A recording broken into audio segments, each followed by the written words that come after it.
Welcome, one and all, to my first ever challenge run, and I've decided to start out with something both simple and special to me.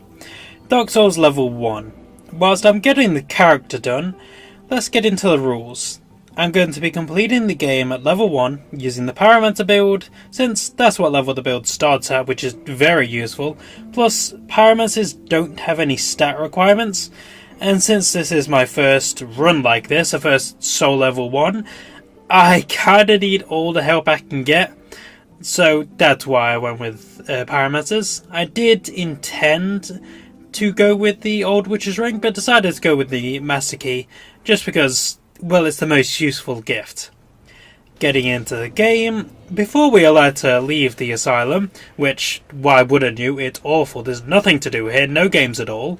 Goddamn tragic this place is, no wonder everyone goes insane. Before we're allowed to leave, we have to meet the guard, Big Mama. We can't deal with her right now because I am not doing a fisting challenge.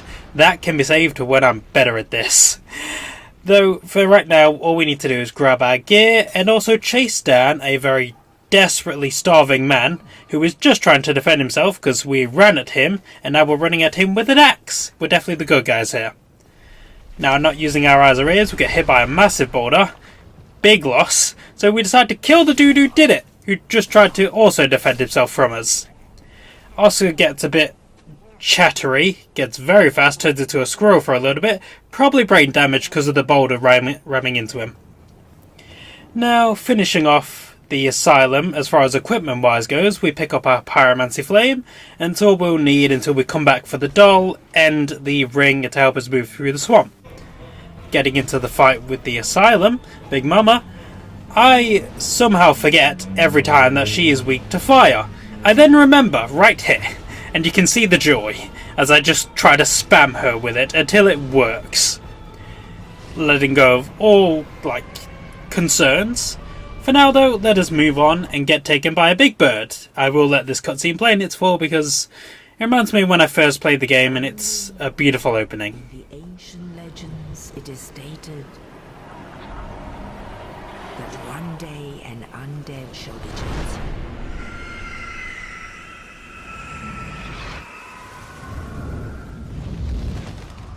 To leave the undead asylum in pilgrimage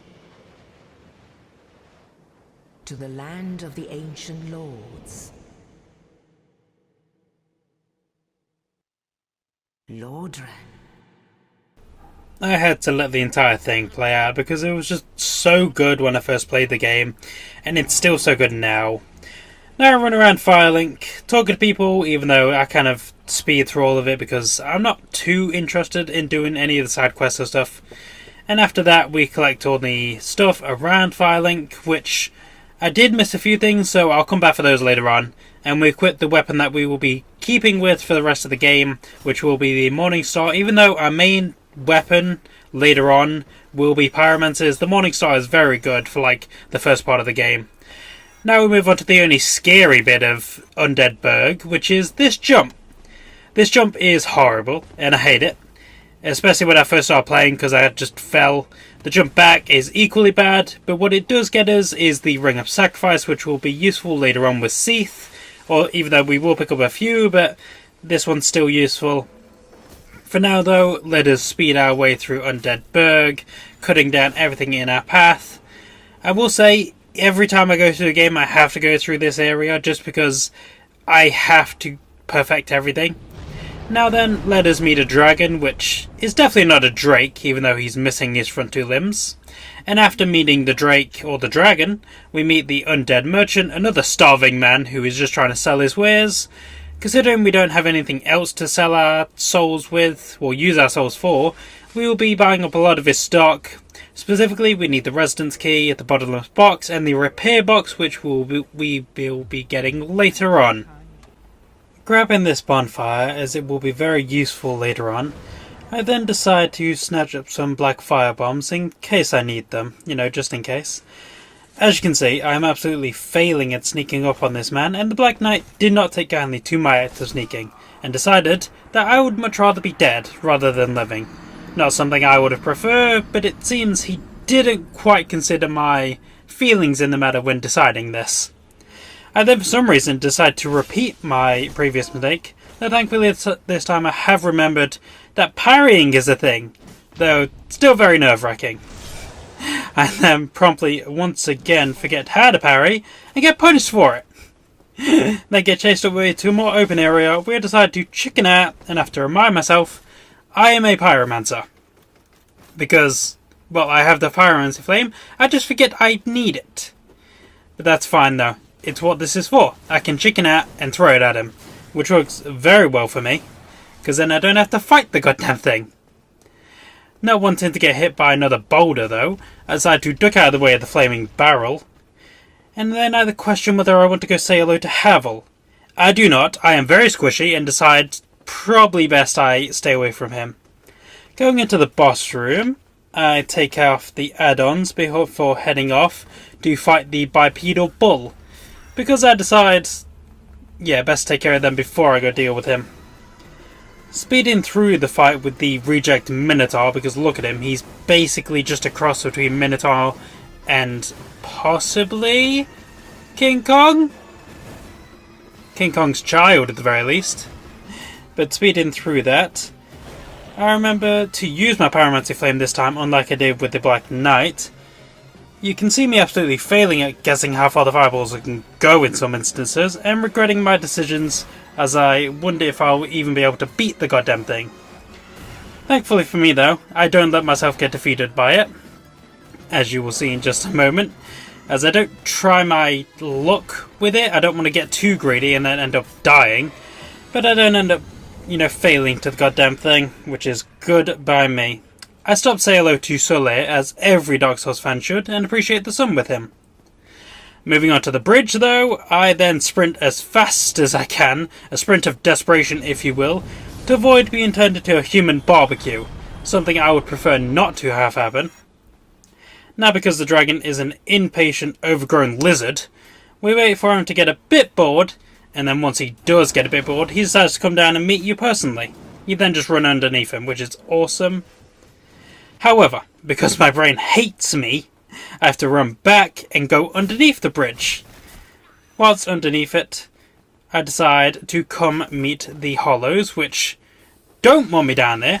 I then also decide to meet the rats, which was a terrible idea, and only means one thing. I have to go back down there and get my revenge on the little swine, which I promptly go back to do.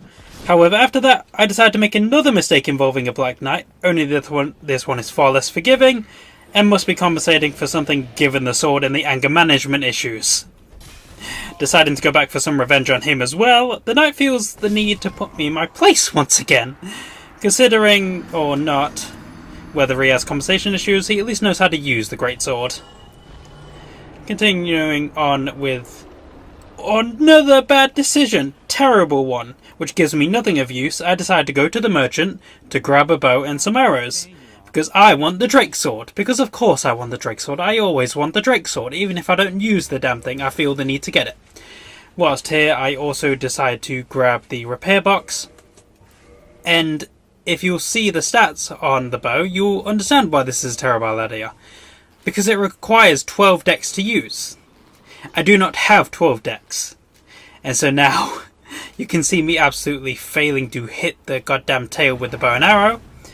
And it doesn't even matter if I do hit it, because whilst here, I fire it all of my arrows. You can see the arrows go from over 100 to nothing with nothing to show for it. I spent over 12 minutes here trying to hit this goddamn thing for no goddamn reason, because as you can see, no Drake Sword at the end of it. I did go back and get a few more arrows, but still nothing at all. The Drake apparently got pissed at my decision to try to shoot its tail off and decided to call in some backup. So we got the Black Knight down here, and the Black Knight was not pleased with my trying to hurt his friend. So he decided to get back at me for that by sending me off a goddamn cliff. As you can see, takes his job very seriously.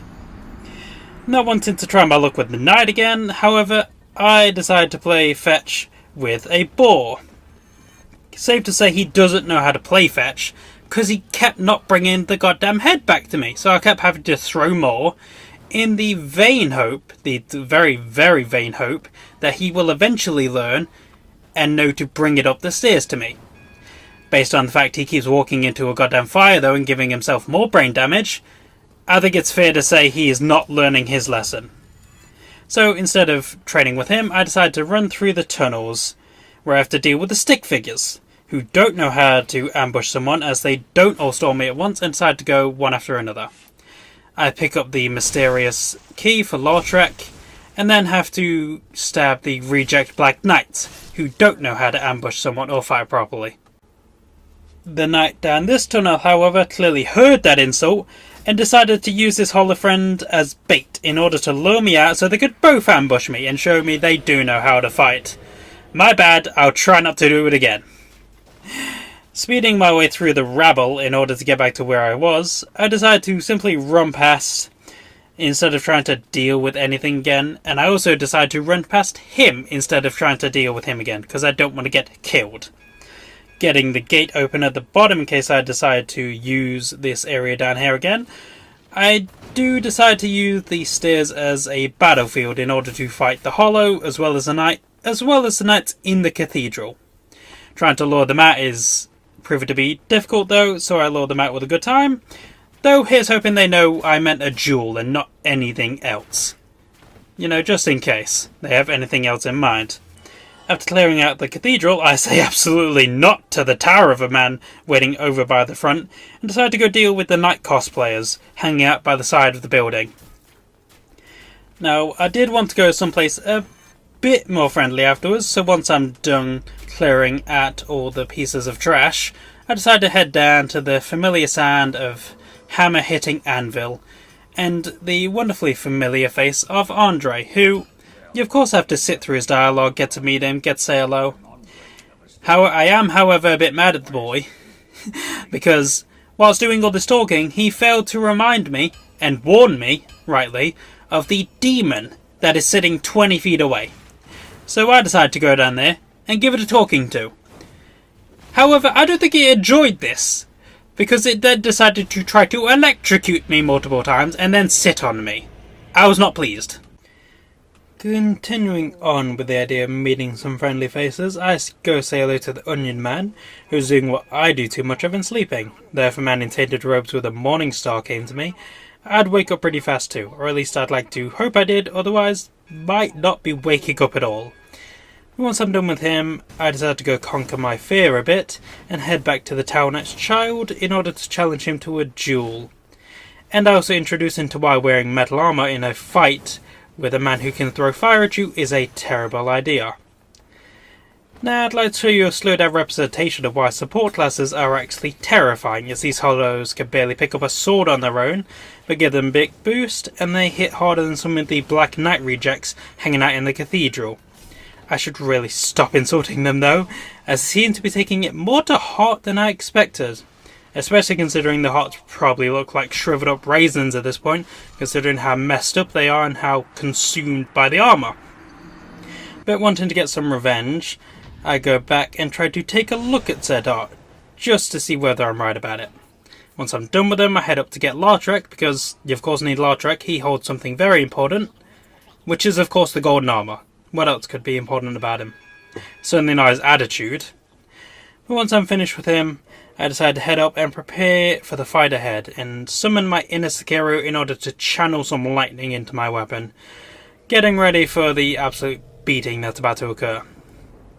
I say hello to the stone golems, the stone demons, and give them a bit of time to wake up, considering it takes longer for him than actually freaking fighting me. I mean, I shouldn't be surprised. They've been stuck on there for God knows how long. Yet some random dude comes up and all of a sudden they have to get up and start doing things for the first time in maybe 100 years.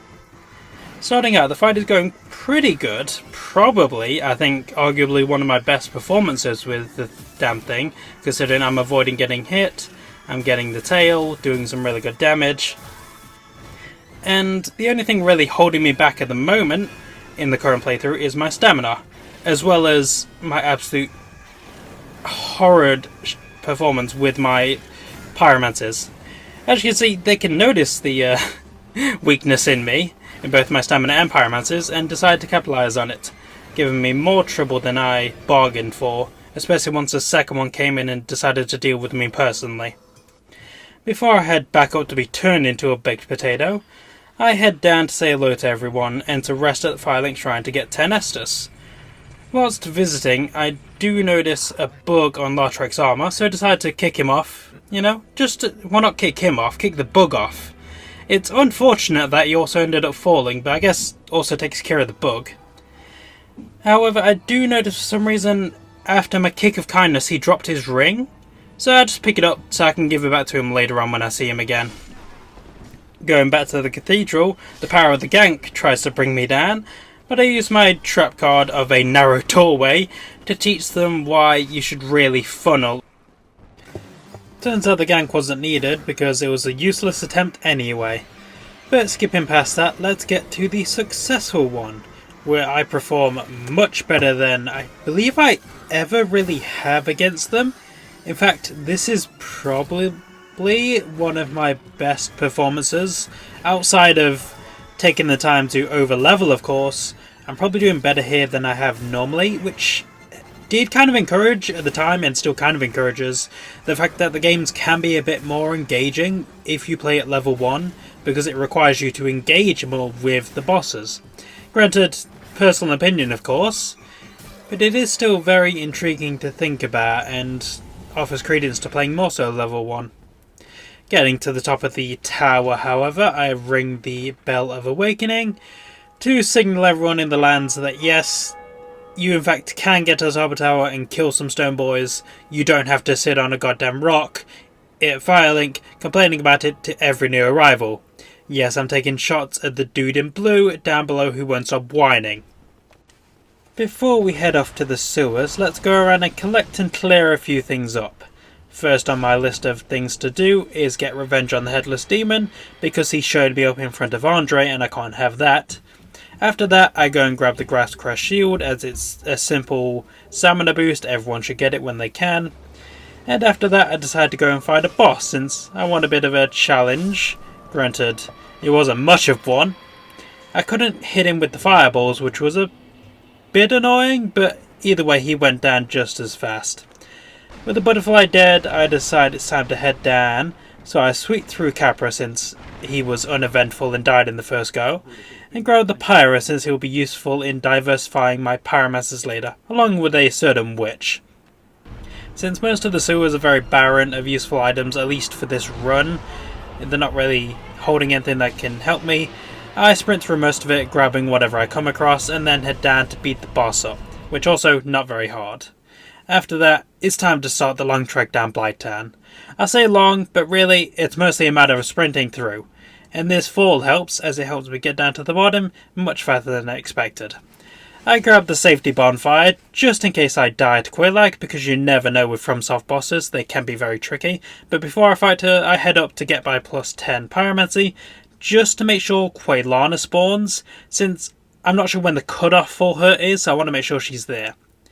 Heading through the fog gate, I try not to let my distaste for spiders slip through and make me run away, and I also have to fight the urge to switch sides once Spider Mommy herself comes onto screen. Thankfully for me, she's far too aggressive.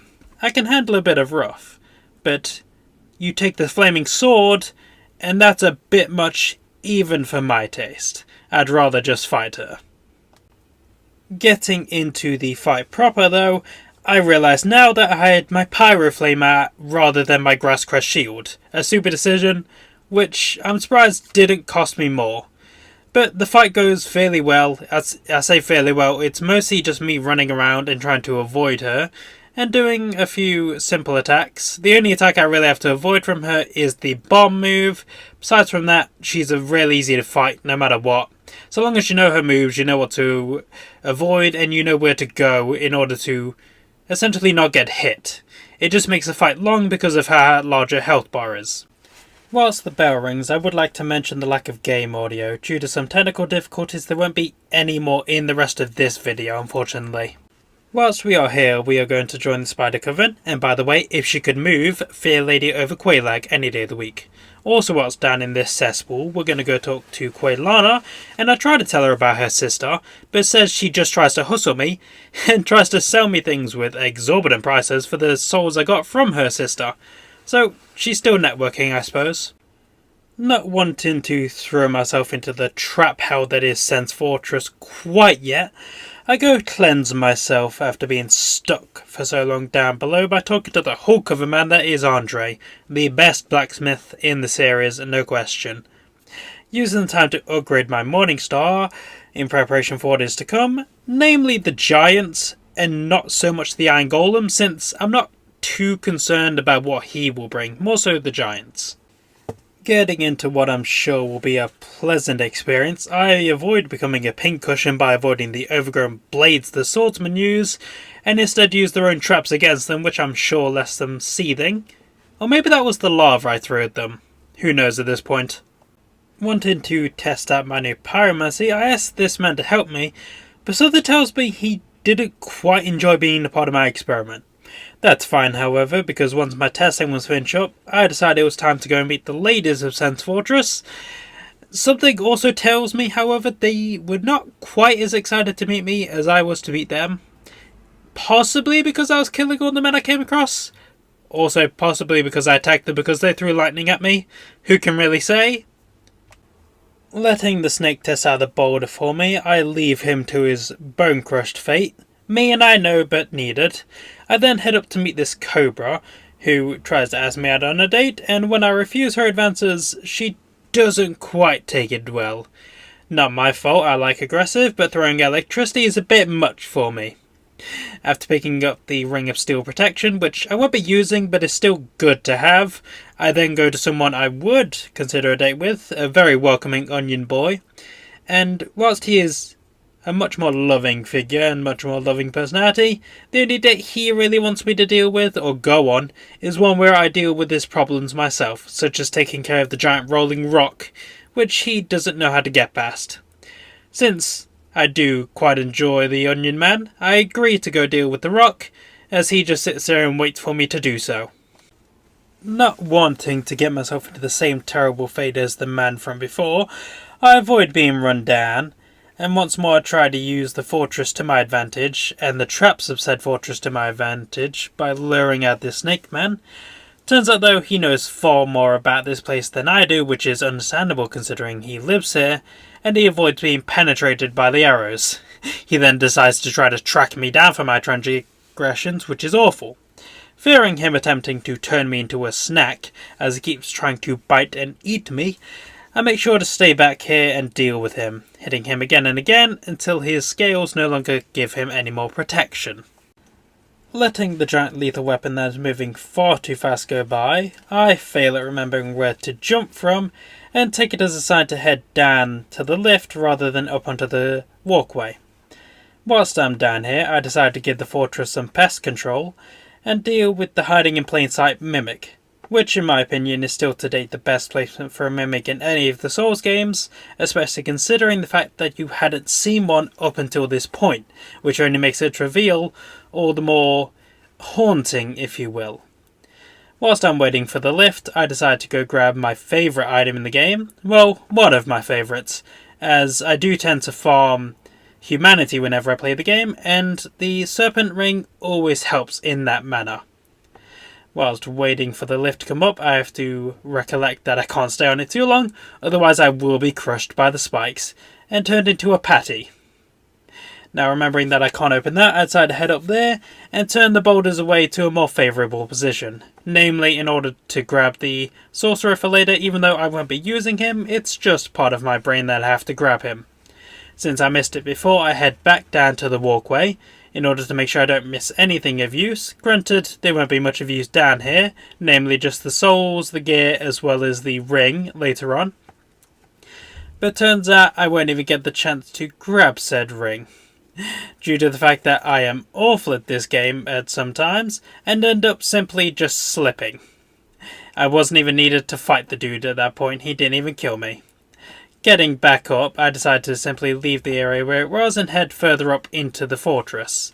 where I fight more snake men, to be expected considering this is their home and they are guarding it, where I guess they would act more like soldiers than civilians, considering their training and the fact some of them use lightning, specifically the ladies. I wonder if it's specifically a lady thing, or if the snakes are just sexist. Who knows?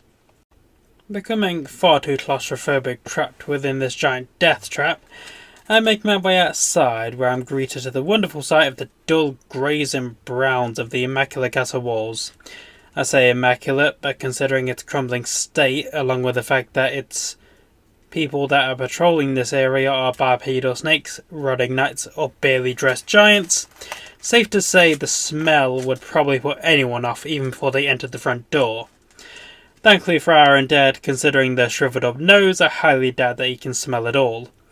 Heading down to grab the ring from below, as my brain refuses to let me leave it behind even if I won't use it, this knight attempts to stop me, and also is very mad that I tried to parry him. Thankfully for me, he does not do a good job protecting his back, and I have a plethora of Estus to swallow, at least until this moment. Grabbing the ring, I head back up and try to deal with the giant's bomb that he's throwing. Not knowing where it's going to be, of course, I have to be careful when heading up here, and try to bait him out to which one he's going to throw it at.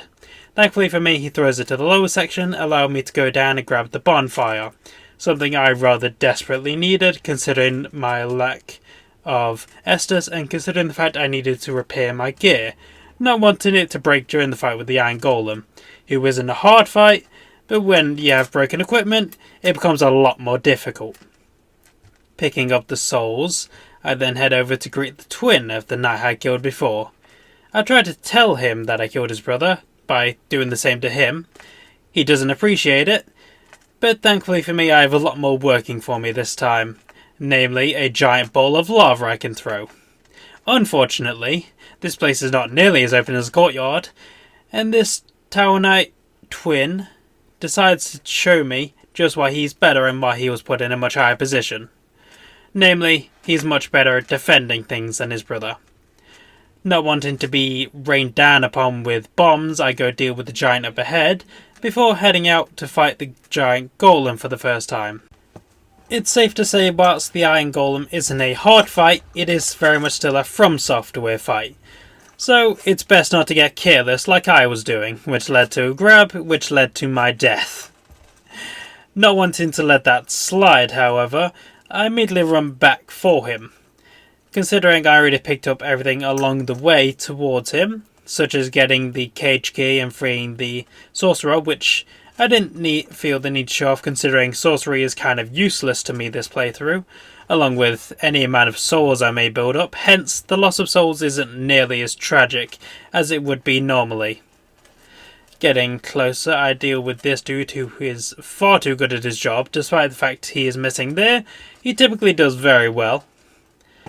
Getting back into the Iron Golem fight, I did notice one thing during my last run through, which was the fact that throwing lava at his feet does tend to deal with his standing ability quite a bit. Whilst it isn't quite enough to send him off the railing, I keep one of the Chaos Fireballs in reserve in order to weaken his stance more later on in the fight. Granted, planning isn't strictly needed when dealing with the Iron Golem, but you should head into every fight knowing at least one strategy to deal with them. Granted, there are some outliers to this, such as Pinwheel. The only thing you need to know to deal with Pinwheel is how to press R1, maybe R2 if you're feeling spicy. The Iron Golem goes down again, which is good for me because that essentially means he's dead already. Considering how long he stays on the floor for, I don't really have to worry about a retaliation, though do create some distance just in case he decides to act up and try to grab me again. But with that done, I head over to the Spiraling Circle and let this cutscene play out because it is one of the best in the series and somewhat unmatched. Granted, a bit diminished by the lack of audio, but its presence is still felt even without it.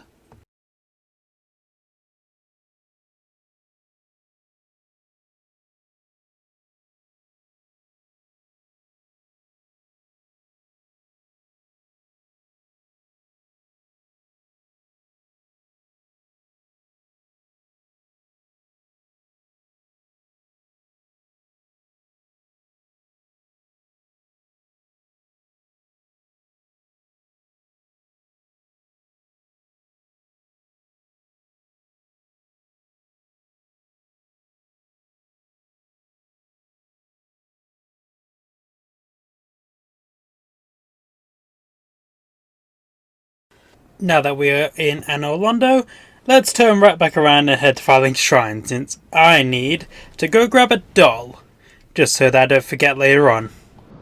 Whilst we're dropping by, we may as well drop in and say hello to the Stray Demon, cousin of the Asylum Demon. Here's hoping that this one goes a bit better than the first one. Oh, and it's already dead. Well, that went by fast. Moving on, let's grab the doll and head back to Anor Londo real quick. Knowing how terrifying the rafters are going to be, I decide to grab this bonfire. And once I've done so, I run over to the building, jump on over and trespass. Which I don't think the guards liked very much, considering they started throwing knives at me. Something I could deal with pretty easily, but it was still rather annoying considering they're also up in the rafters for some reason. They take breaking in very seriously, apparently. Turns out you get a knife if you try to do so. Getting away from the guards, I go and say hello to the imps. I feel like, just with the knights, I somehow am either offending them or flirting, because they keep trying to stab me with their rods and it's giving very mixed signals. Thankfully for me though, them stabbing me and killing me definitely helped to clear up the situation about what they wanted. Looking behind me to check see if the imps want to paralyze me with a lightning bolt, trust me, it's happened. I run up the support, definitely for the first time. No, I don't know how that blood pool got there, probably just the knights. As you can tell, he's very silly and prone to falling off or being stabbed by invaders. Not sure who the other invader was, definitely wasn't me. Dropping down onto the balcony, I finally get to enter the castle proper. And I must say, the game definitely gets points for getting a castle rather than just a city. I talk to Best Man, Big Sun Man, and then after that I have another big man to go see. So let's pop over, say hello to him real quick. And also help him with a problem he has, because for some reason he can't take care of his own problems. After doing that, we visit the blacksmith. Once we've said hello to the blacksmith, we get to meet the cannibal and his friend upstairs, who is not allowed to eat apparently, because look at the size difference between the two. Also, what has Smo been eating? Because I feel like it's probably the guards outside and I feel bad for them, even though they keep trying to kill me whenever I come to in say hello. The fight starts out with Ornstein using his screw you thrust right away, and his boyfriend trying to help by flattening me. Safe to say, I'm not very happy about any of this. Considering it's my first fight with them in a long time, I'm very cautious and try playing chicken with the duo to find times to strike. Skinny doesn't have my patience and hits me with the pointy end. The big guy then follows it up by hitting me with his pancake maker. I don't want to be a pancake, so I'm not very happy about it. But knowing that I'm not going to do very well against them, I decide to go take care of the painted guardians and also go meet Priscilla, because she's adorable. Unfortunately, this is an all bosses run, so sorry Priscilla, but easy first shot. Definitely going to try to take as much health from you as I can. And luckily I get her dagger. Kind of awful because I'm not using daggers this run, and I hate when I get something I don't want to use. Well, something I want to use but never get.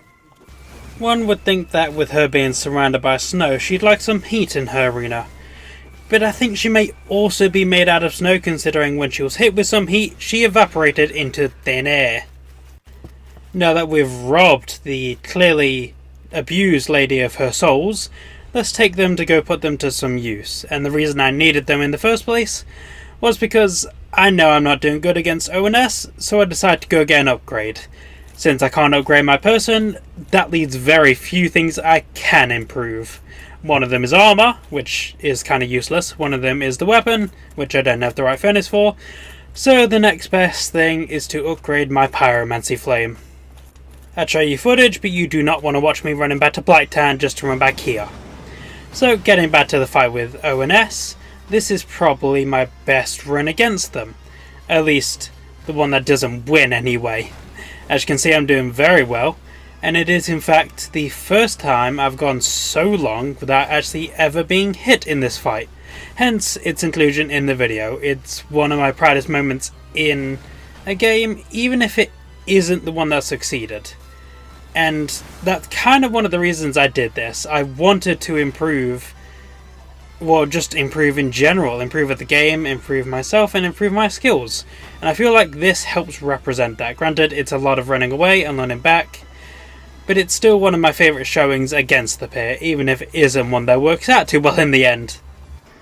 Getting into the fight as I do win against the two of them, you can see my strategy right off the bat paying off, as I hit the Lion Man with 2 heavy pillars of fire that tanks his health quite a bit.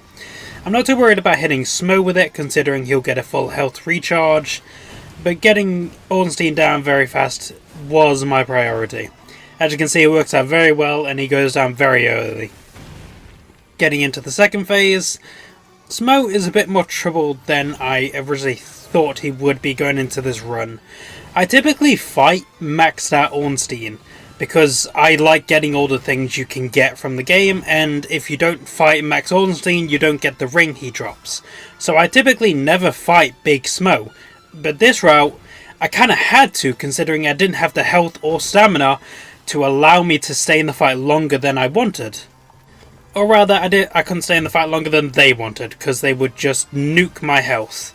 So I had to fight maxed out Ornstein, which was a new experience. It's not one I have really fought before. Like I said, typically fight Big Ornstein. That said, it was a very fun fight. It was easier than Big Ornstein, of course. That's why I had to go for him in the end, because I needed to do something, because I was stuck on this fight for about a week by itself. This fight took a week by itself. That's one of 4 weeks. And these guys took all of it. Once they're finally dead, I can head up this strange and very unnecessary elevator in order to go and find my prize. And trust me, it's going to be a good prize after I've been waiting a whole goddamn week for it.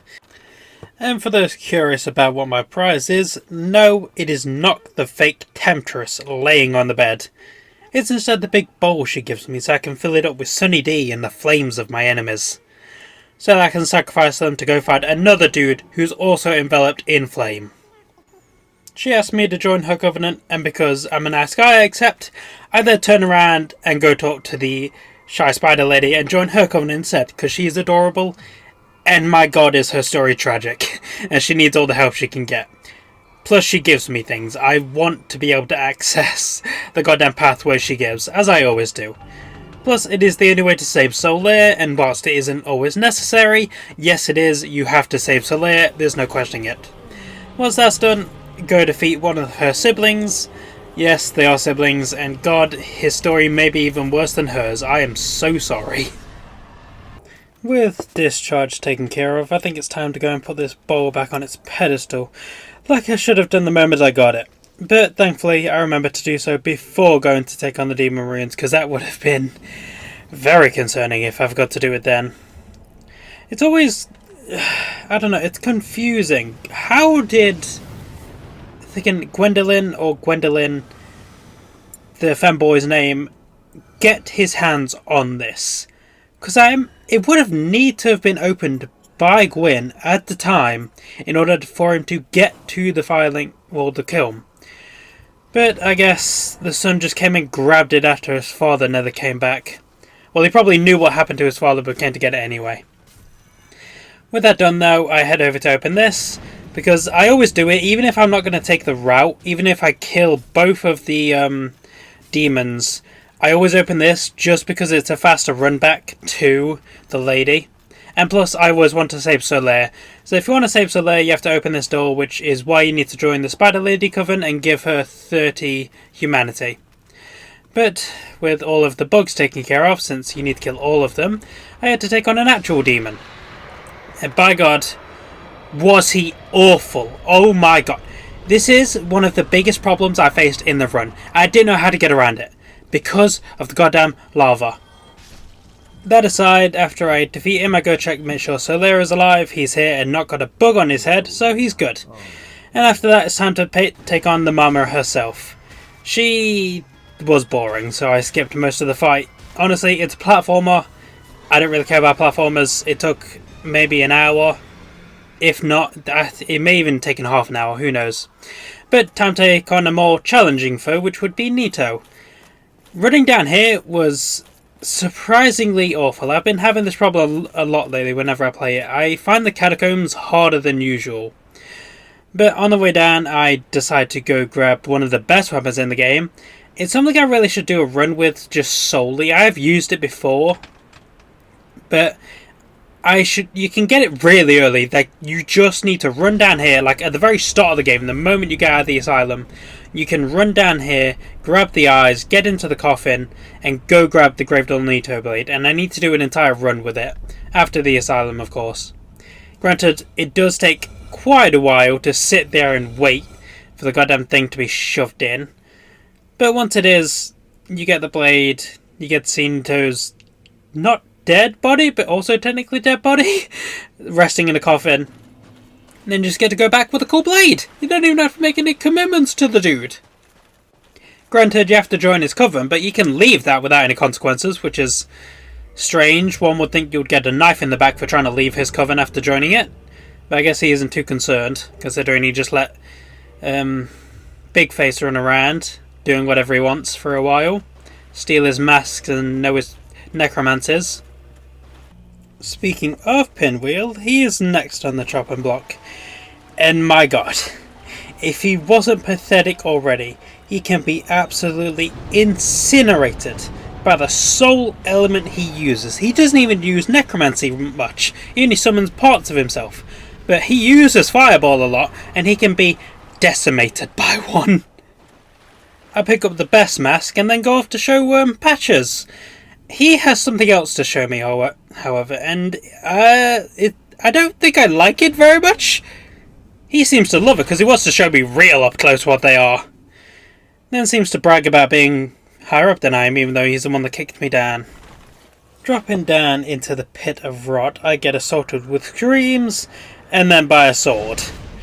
The skeletal minions that are running at me remind me that more games need necromancy classes, because god are they so cool, but are so misused and underutilized. But I try to avoid the big guys because I really should not have gone this far back to deal with him, and they make sure to hit me for my transgressions. I apologise and decide to try again later. Of course, without going too far back, because I do not want to deal with them again. It's better to stay closer to the foreground. Not foreground, but you know what I mean. Closer to the entrance. That way the only ones you have to deal with are these small skeletons. But with my swing speed, they are still somewhat of a problem. Thankfully, there is the reprieve that Nito can, in fact, damage them himself. It's a bonus which basically no one else has, because there's not really any other minions inside boss fights. He then gets into a habit of doing his scream. And trust me when I say I had to back away from that as much as I can, because that scream is trouble. It reaches far, like I said, far further than you think it would. And with the fact I am wearing decently heavy armour and mid-rolling, it's somewhat hard to get away. Plus my penalty is that I can't have that much stamina increase, because I'm not using my goddamn shield. And at this point I haven't switched over to the mask yet, because I still need to light things up to make it a bit easier to see Nito when I'm throwing fireballs at him. But the fight doesn't take too long, and Nito goes down to a bit of flame, bit of charred boiled bones if you will. Now that Nito has been finished off, I head to face what I believe to be the most boring area of the game. Everything involving Seath, because I hate this goddamn place so much. The archives is so boring and the enemies are so tough for no reason, even just the basic hollows. I do realise something when I get here though. I haven't got the silver pendant because I haven't killed the golem. So before I decide to truly tackle this place, I head off to kill the golem. And my controller reminds me I am still broken and you will still turn, because my god does it want me to die. Since I'm already down here among the greenery, I decided it's best to go take care of Sif now whilst I'm here. It will be heartbreaking, of course, as it always is. But such things are necessary in order to progress the game. Which is awful. And I think it's awful. And I think the game developers know it's awful, because they provide an extra cutscene, which I did not show here, because I ain't got to the DLC quite yet. But if you do the extra cutscene, you know it's even worse, because Sif recognises you. And then recognises he's going to have to kill you to stop you from going near the abyss, because that's what killed his previous master and he doesn't want you facing that. Anyway, I whiff my first goddamn Inferno, which is awful because it's so goddamn powerful when it hits. I then get resorted to using fireballs, and after that it's a battle of slowly whittling down the pup, which is just tragic. I wish I had more damage now more than any other point in the run, because it's horrible having to slowly beat the big grey wolf to death. I'm so sorry you had to go through this, Sif. It wasn't my fault. Well, it was kind of my fault, I'm the one who did it, but I apologise for it. After dealing with an adorable animal, we deal with a horrible one who potentially forced his way onto a princess, and that's how Priscilla was made. I don't like that I know that fact, I just do. I apologise if you now know it as well. Since he threw me in jail though, I go with the best option to break out, and that is to kill the warden. Granted, I skipped a lot of this fight because when I tell you it was a long fight, I was fighting him for so long. This took me longer than the 4 kings, and there's like 5 of those idiots that can turn up. It's awful in that boss fight, but this one, even worse, because he has so much health. Speaking of 4 kings, it's time we make our way towards them. And despite him being, this dude, I forget his name, but despite him being fine, pretty much most of the run, he was fine, even as I went into Sense Fortress. He was still sitting on his little rock, not doing nothing. The moment I came out, he disappeared and he was down here already. I thought he went down here far sooner than he actually did. Yeah, but no, he turned up here very, very late into my game, which is new for me. He doesn't really go down here this late, he usually goes in pretty early. Heading into the Ghost Town, which is what it is, which is awful, because my god are these things terrible to deal with. Certainly they're easy to kill. There's no doubt in that. I'm still level 1 and beating them up with basically no problems. This doesn't count, I was being stupid. I got blocked by the goddamn wall. But jumping through all of them, it's goddamn awful. Getting to this place specifically, having to deal with that tower of them, get the key for the seal. Oh my god, trying to climb that ladder was hell. I had to lure them all out, go down the stairs, go back up the stairs, jump onto the roof, go in through the window, climb up and get the key. And then I could finally lower the water level. But heading over to Andre because I want to get a few more upgrades to my weapon because I know how terrible they're going to be. Because the 4 kings are terrible. They were horrible. In fact, I had to use a whole new system to beat them. Well, I say system, a whole new strategy. Which is this. I tanked. And I tanked hard. Let me tell you. I could not beat them the way I was fighting before, the whole pyromancy thing. That lasted me through Seath, Sif, the ONS, big and small. My god, these dudes were not having it. They required an entirely new build just to beat them up, and that was basically powering my way through. Granted, it worked very well to a degree, because I think the damage was being nerfed for some reason. Like, those swings were big swings, and they barely did any damage. But powering my way through them, I did try to save a few of my fireballs for when I faced a new one, just to help get through them fast enough. Because, sure, fighting 1 or 2 while tanking is fine. Fighting 3 to 4 of them at the same time, however, gets very, very concerning.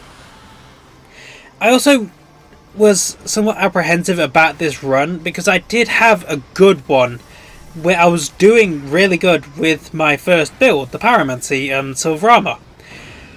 However, I was also being helped there, I think, because I faced down one, that was fine. Second one turned up, didn't really do anything. I fought the second one like fully, depleted all of its health, whilst a third one just sat there and watched. When I started fighting the third one, however, a fourth got interested and they started to double team me. However, once they're all dead, I sigh a sigh of relief, because god, I was stuck on them for so long. So long. Not as long as ONS, thankfully. Not as long as I thought I would be. But I decided to go take a vacation. That vacation, you may ask? In a dark vortex where a dark hand pulls me in. I thought, let's go see the past. See where things are. But no. They decided to screw me over and give me Sanctuary Guardian. My god, do I hate Sanctuary Guardian. Because he always seems weaker than he is. for some reason I always think of him as weaker than he actually is. But he's actually really strong, and it really throws me off every time. But yes, I face him, it does take quite a few tries. Not as long as some of the other bosses, not as long as ONS. I think he did take a few more tries than Four Kings, however, because I had to change strategy for them, but once I did that, it was fine. But I couldn't really tank my way through Sanctuary Guardian. He does a lot of damage. But getting into the actual garden of the Sanctuary Garden, I go speak to a giant mushroom, because I'm not insane enough, and get some advice for her about saving a princess or something.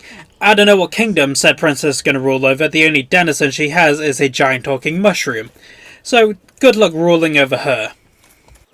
Whilst we take our time and get a feel for the royal woods, at least for a little bit, I want to say I've really enjoyed this experience. Granted, it took me ages. You can tell by the three-week gap. It took me so long to do this. But it was kind of wonderful. Granted, dying so much was not wonderful. However, I've learned a lot about editing and how to edit something like this whilst doing this project. And I must say, I very much need to get better at it. But it's been very fun learning something new. And I will be doing more challenge runs in the future. I'll probably switch over to Dark Souls 2, but that is terrifying because of the amount of bosses in that game. Oh dear lord, it's going to take ages. But moving on from that, let's get the shortcut because we're going to need it for this fight. Because this is, I think, the third or second longest fight I've had to endure. Because my god, is he relentless. Look at him, he just keeps flipping.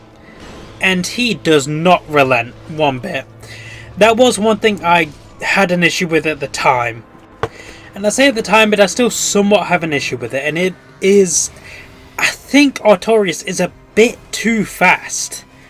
Like, there's no ADP, there's no way for me to increase how fast I drink an Estus. Yet even if I drink one, the moment he begins like an attack and I avoid it, he seems to be capable of hitting me with another attack depending on which attack it is specifically.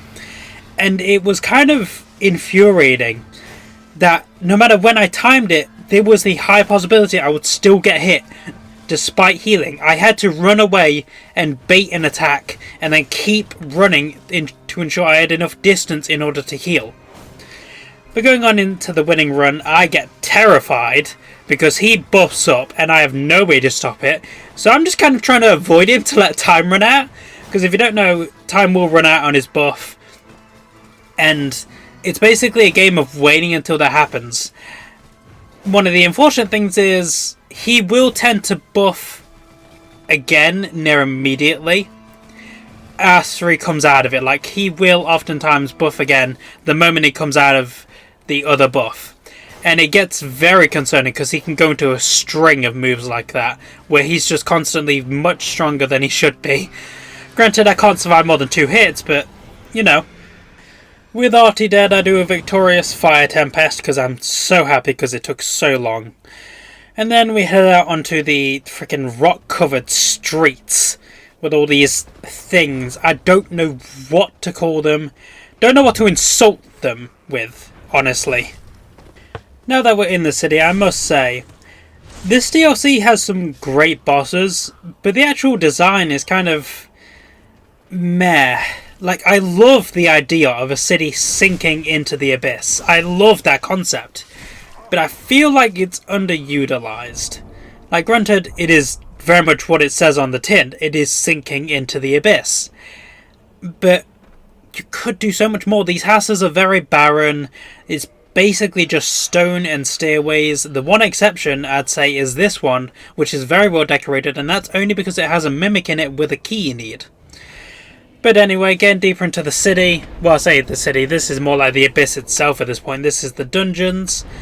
And I do like this aspect, having the dungeons lead into the abyss, like they're at the lowest point of said city. Now, granted I didn't get the cutscene, but I still want to go save Sif, baby Sif. And I was tempted during this long trek because my god was it long. Manus, I think, took the longest of any boss, because he was relentless. Other bosses, I could change my build around, I could move around a few things, I could find new strategies. For him, I learnt this man. I put in so much work against him. I got to understand him so much. That one attack, I'm lucky it didn't kill me. Most attacks one-shot me if I was unlucky enough. Granted, that also had to do with counter damage, but still, I could very easily be one-shot. This move right there, one-shot. Even if I felt like I was out of range of it, probably still got one-shot, because I was not out of range. But I learnt him over the course of a week, maybe 2 weeks. I can't remember. It was a long-ass time. It was so long, in fact, I was also able to work out how to do goddamn death montages. As you can see here, I suffered so many deaths of this thing. This isn't half. This probably isn't even a quarter of them. This is just the ones I had on hand at the moment in the recording I had, because I've tried to do like big recordings and then I'll cut them down rather than doing clips, because I feel like that's a bit better. It gives a bit more for me to work with in case I want to leave more in, because I don't just want to be jumping from place to place to place. Kind of want to leave a little bit in of each one so you know my path, plus me explaining the path. But yeah, he wrecked me. I was stuck on the first 2 bars of health for so long until I changed to this getup. This is something that was suggested to me. I went on Facebook, because of course I did, went on a few Dark Souls things and asked for suggestions on how to better face Manus. Someone suggested the Grass Crest Ring, which is basically the flip ring, and also to use the Crown of Dusk in order to increase my pyromancies. However, I still wanted to be able to quick roll, so I needed to take a lot of things off. I also had to break my Fat Ring for the first time. Very horrible. Did not know you couldn't repair it at all. It just breaks. It's just gone. You can't do anything with it from what I found. So I was just stuck without that for the rest of the run, which was awful. A hit to my health and stamina and my equip load. Yeah, but once I was able to like flip around a lot more and had a lot more movement, I was able to get better at learning him and knowing what he was going to do, knowing how to avoid what he was going to do. And I feel a lot more confident with Manus. It turned into a game of trying to ensure you don't get hit at all, because even the slightest hit, if it's the combo, you're dead. If you get hit by the combo, you're dead no matter what. You can't escape it. Even if it's only a tiny bit of damage, you will get hit for like 3 to 4 more times in that combo, even if you're at the maximum range to be away from it, but still within range. There are still 3 attacks, I believe, that will hit you no matter what. There's no avoiding it, no getting away. You will get hit. Once he switches over to the freaking Dark Pyromancers, I'm not sure what they're called, Dark Sorcerers, I believe. Then I feel a bit more confident, because I have the Silver Pendant in order to block them, which is such a necessity for this fight. I haven't really used it in this fight before now, mostly because I wasn't sure how reliable it was. I thought the time window was much shorter than it was, and that you would have to cast multiple times in order to avoid certain attacks. But no, it's very generous. Anyway, I saved my Pyromancers, which I switched to Great Combustion in order to stay up close and kill him. I switched over to that, and I stopped using them at the start of the fight, because I realised Manus is a difficult fight. It's a long fight if you're just using melee. So if I start the fight off with melee, I can switch over to Pyromancers and then finish it much faster once he switches over to his Dark Sorcerer stage. Because once he switches over to that, he is probably a bit above half health or a bit below. Either way, I can burn him down once he's at that amount of health, and I don't have to deal with his Dark Pyromancers as much as I do his normal attacks. But, as you probably already know, there's one more boss left in the DLC, and Calamity was confusing. I say confusing because I did have to learn him like I did Manus. And of course I had to appreciate this amazing cutscene first, because it is one of the best in the series. Even at 2 times speed, which this is currently going at. Oh god, it looks brutal. I kind of feel bad for him. Yes, but Calamite was weird because he didn't necessarily take as long as Manus or Artorias, I don't believe. It was a matter of just learning his moves. His moves were pretty easy to learn. Granted, I say easy to learn, it feels like he got carried away on a few of them, and a few of them hit where I don't believe they should have. Either way, he was pretty easy to beat, but the problem was I just got discouraged from fighting him a lot of the time, so I would go like a day or two, or maybe longer, without fighting him, and even when I did fight him, I would only do a couple runs before like being unable to do more, because I would just get worse. So he was very discouraging to fight. Either way, he didn't take too long. If you added up all the time it took me to just fight him generally, it didn't take too long, but it did take several days because I wasn't fighting him as much as I was the other bosses. Speaking of other bosses, we have one left to round up before we go take care of Big Daddy himself, and that is Gwendolyn. That is your name. Okay, I shall try to remember it this time, Gwendolyn, I promise. I also not sure what you're going for. You're either going for a femboy look or a feminine look. I do know you were treated more feminine as growing up, which is kind of a basis for this whole get-up. But I'm not judging. Dress however you want. Granted, if you turn your sister into a big fictional version of herself and you keep the giant chest, I'm gonna judge you a little bit. Granted, it may be accurate, but you've probably got to size them down a little bit. Either way, moving on. Now we have one boss left to fight, and my word, were you also confusing, you goddamn awful bastard. Okay, so let's go through Gwyn. Gwyn was a time, because he is not, I faced like 7, no not 7, there's closer to 5 to 6 bosses harder than him in this whole run. However, he still took longer than he should have, especially for the damage I was doing. But that was somewhat my fault, because I was misjudging my parries. Granted, I did this one well, but most of the time, I got hit by that attack. Like that one, I was so bad at my parries during this fight. I was so set on learning his parries, learning his moves, and being able to kill him with parries. Because I hear he's just bait for parrying.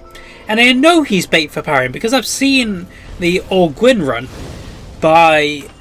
Oh, I apologise, I don't know the name of the YouTuber, but it's the old Gwyn run. It's amazing. There's 2 videos. There's the Asylum and the rest of the game. They're both amazing watchers. I would highly recommend them. They're great. Anyway, I know he can be easily parried because the dude who made the video made a system for it. You hit him with a parry, you hit him, take a swig of your Estus, and then you parry again, because he always typically follows up with a slow swing.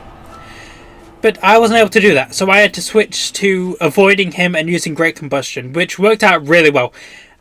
It was... it did kind of piss me off, because I woke up, tried him once, died, and thought, I'll just try him again. I have stuff to do today. I won't be able to play that much, so I'll just get out of the way. I'll try once, and then I'll go do other stuff, because I know I won't beat him.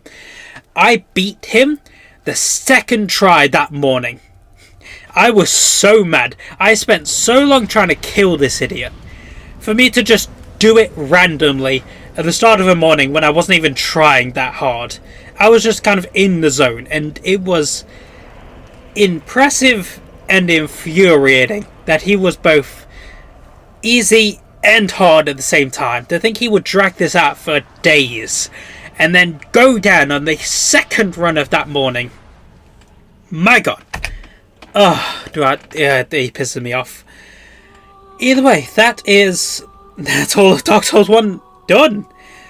So, to answer the question, can noob challenge runs be Dark Souls 1 It's all level 1? Yes, you can. Would I recommend it? Kind of. It's weird. Some bosses definitely took longer than others.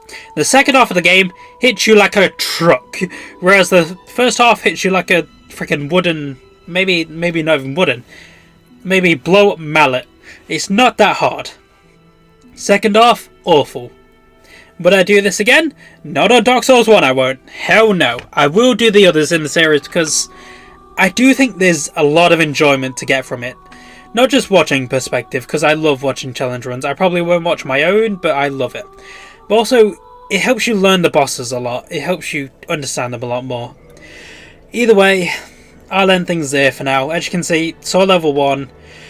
I hope you all enjoyed. If you did, like, share, subscribe, comment, all the good stuff. I'll see you all later, and I will put out a full video with both parts put together as like a full thing.